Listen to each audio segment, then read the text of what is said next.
what I want to do real quick, I hope not to be long, but I want to talk real quick about how Esau is still hunting Jacob. That would be my topic and my subject. Esau is still hunting Jacob. That's why you're seeing Donald Trump taking slave artifacts out of the museums. You're still hearing different stories about people who are so-called unaliving themselves with ropes and trees. It all has to do with Esau still fighting Jacob, and I want to show you that in the scriptures. I'm gonna flip this screen, and I hope not to be long before you, but I want to take you to the beginning of where it first started, how it started, and go through the scriptures with you, and hopefully I can help somebody. So we're in Genesis 25, and let me flip this screen. Here we go. Genesis, the 25th chapter, and verse 22.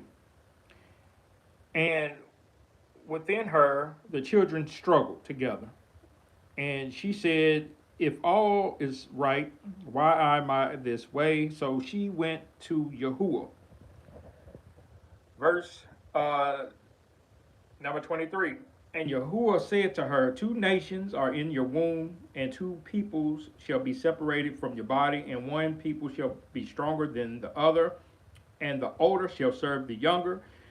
Verse 24, and when the days were fulfilled for her to give birth, and see, twins were in her womb. Verse 25, and the first came out reddish all over, like a hairy garment, so they called him Esau. Verse 26, and after his brother came out, and his hand holding Esau's heel, so his name was called Jacob. And Isaac was 60 years old when she bore them. Verse 27, and the boys grew up, and I need you to listen to this right here. The boys grew up, and Esau became a man knowing how to hunt. Esau grew up, and he knew how to hunt. A man of the field. So he was out all over the place hunting in the field. While Jacob was a complete man dwelling in tents. So Jacob was just a regular guy. He hung around the house. He wasn't doing much. Okay?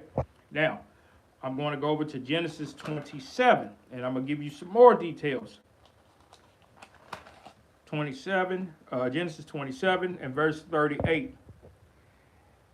And Esau said to his father, have you only one blessing, my father? Bless me too, O my father. And Esau lifted his voice and he wept. And Isaac, his father, answered and said, see, here's the blessing. See, your dwelling shall be the fatness of the earth. He's telling Esau, Isaac is telling Esau how he will live on the earth, and the dew of the heaven, and yours, and by the sword, or by weaponry, you are to live and to serve your brother. And it shall be when you grow up restless that you shall break the yoke off. Break his yoke off your neck. Okay. Now I want to go back up for a second. This is Isaac prophesying it for the future, how Esau and his descendants would live. He said that they would live by the fat of the earth. That means that they would live by the best things in the earth has to offer. That's what Esau would have. But then he told us how he would get it.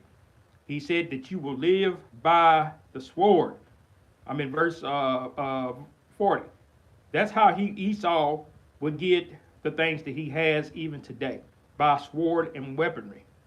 Okay?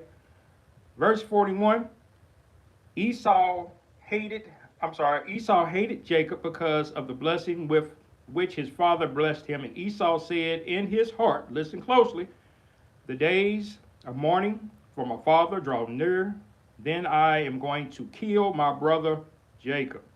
Now, let's turn the page. Let's go over to Amos. I'm in Amos, the first chapter, and verse number 11. I want you to see what Esau's doing here. Okay? Now, we done went past Genesis, and we're in Amos now. Verse 11, thus says Yahuwah, for three transgressions of Edom, and for four, I do not turn back, because he pursued his brother with the sword. You see that? It's saying the same thing we just saw in Genesis. And cast off all compassion, and his displeasure tore intensively, and he kept his wrath forever. You see that? Now, let's go over to Obadiah. Starting at verse 10, and I want to show you what Esau is still doing. Because your violence against your brother Jacob, let shame cover you, and you shall be cut off forever. Verse 11.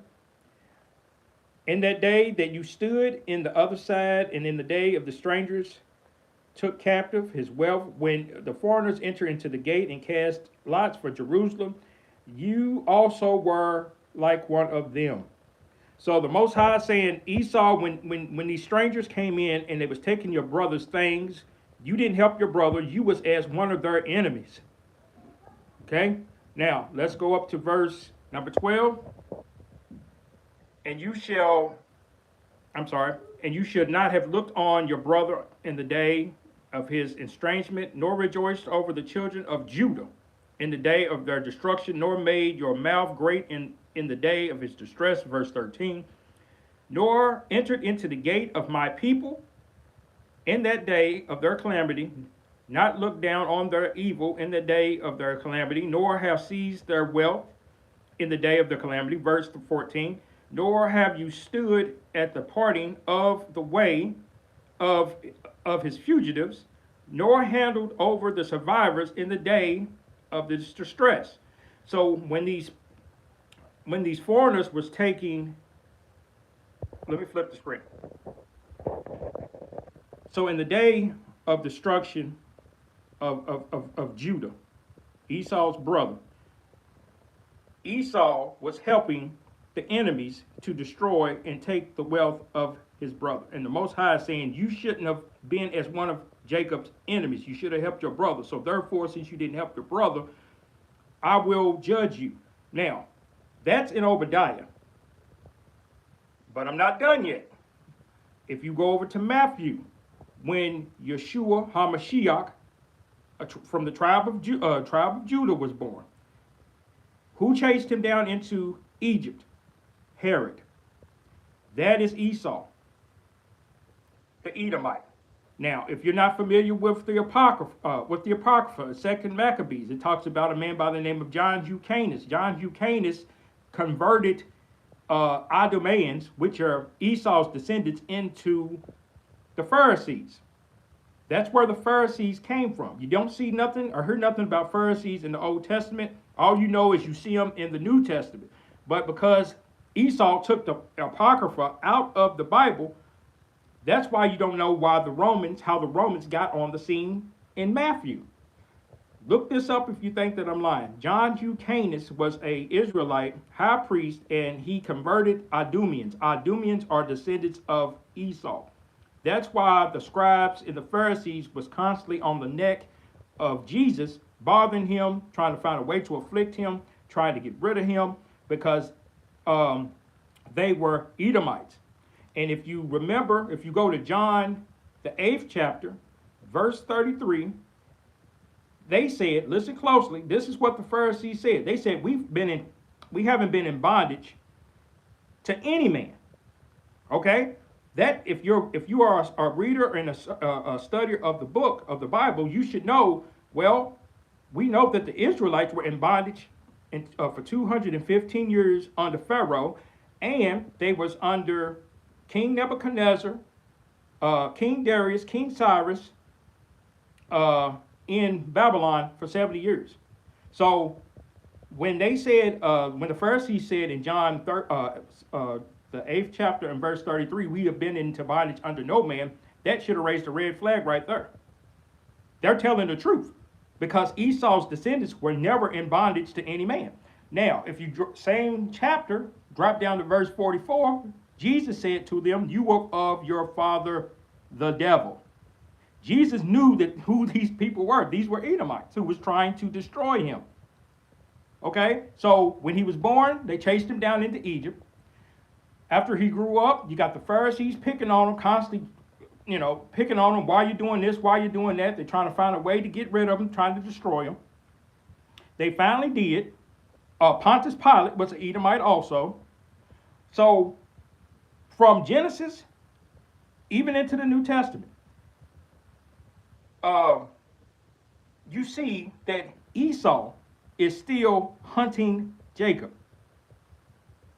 And but if you do not know the Bible, if you do not research who these people are, you will be lost. We still see that to this very day. President Trump, he is an Edomite. He is of German descent.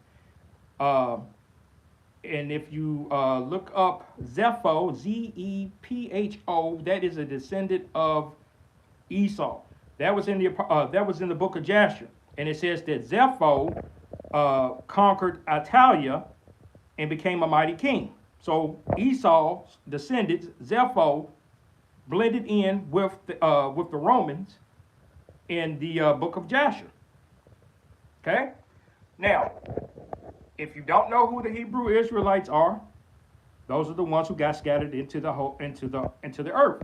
Well, how did they get scattered into the earth? Was by King John of the second, and I think the Pope Nicholas V of 1455, if I'm not wrong, gave Spain and Portugal permission to enslave Israelites. That's Esau. It's still Esau. And he gave permission for Spain and Portugal to enslave Negroes from the sub-Saharan Africa, the middle part of Africa, down. That's where you find Negro land. That's where you find Negro land.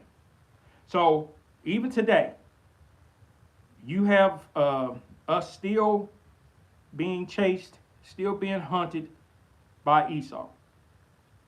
And many of your pastors, they're not going to tell you about this because they have a different agenda than the Most High.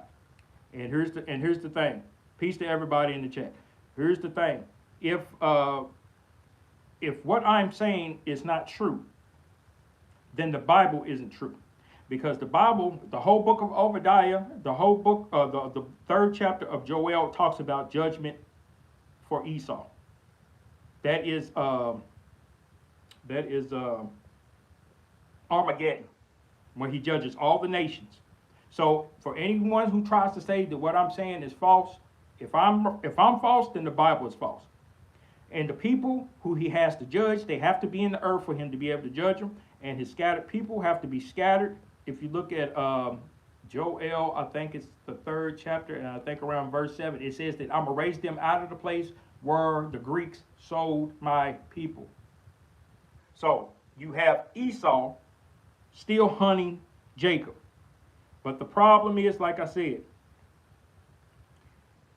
if you don't know who Jacob is, then you're not going to understand biblical prophecy. You're not going to you're just going to look at it as, well, why this nation of people constantly picking on the black folks? It's prophesied that would happen because Jacob is being hunted by Esau. So I hope I was able to help somebody. Peace and blessings. Shalom.